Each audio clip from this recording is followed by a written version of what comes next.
রাজধানী মালে থেকে প্রায় ৭০ কিলোমিটার দূরে থুডু আইল্যান্ড। এ দ্বীপে প্রায় ৫ শতাধিক প্রবাসী বাংলাদেশি বিভিন্ন প্রতিষ্ঠানে কর্মরত।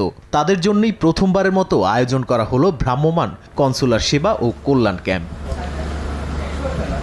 ২ দিনব্যাপী চলা এ ক্যাম্পে ই পাসপোর্ট, এনআইডি, ওয়েজ আর্নার্স কল্যাণ বোর্ডের মেম্বারশিপ কার্ড সহ বিভিন্ন জরুরি সেবা দেওয়া হয় প্রবাসীদের। মিশন কর্মকর্তাদের সরাসরি সেবা পেয়ে সন্তুষ্টি জানান অনেকে।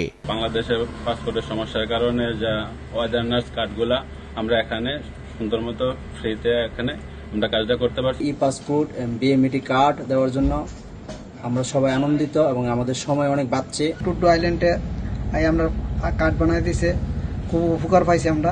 ধন্যবাদ জানাই বাংলাদেশ হাই কমিশনার। আশা করি বাংলাদেশের হাই কমিশন স্যারেরা এই কাজগুলা সবসময়ের জন্য অব্যাহত রাখবো এবং আমরা চাই যে বাংলাদেশের যে কোনো আইল্যান্ডে হোক যে এই কাজগুলো যেমন সবসময়ের জন্য অব্যাহত থাকে। ক্যাম্প শেষে হাই কমিশনের প্রতিনিধি দল দ্বীপের কাউন্সিলর আহমেদ কারামের সঙ্গে বৈঠক করেন। আলোচনায় প্রবাসীদের বৈধকরণ, সুযোগ সুবিধা বৃদ্ধি এবং অন্যান্য কল্যাণমূলক উদ্যোগের প্রসঙ্গ উঠে আসে। আমাদের এই উদ্যোগটি অব্যাহত থাকবে। আমরা মালদ্বীপের আরব যে বিভিন্ন আইল্যান্ডে আমাদের প্রবাসী ভাইরা আছে সেখানে আমরা যাব এবং তাদের সেবার সময় সেখানে দেওয়ার চেষ্টা করব, যাতে করে তাদের এই উপকারটি হয়। প্রবাসীদের স্বার্থ রক্ষায় এমন কার্যক্রম ধারাবাহিকভাবে মালদ্বীপের অন্যান্য দ্বীপেও চালানো হবে বলে জানা গেছে।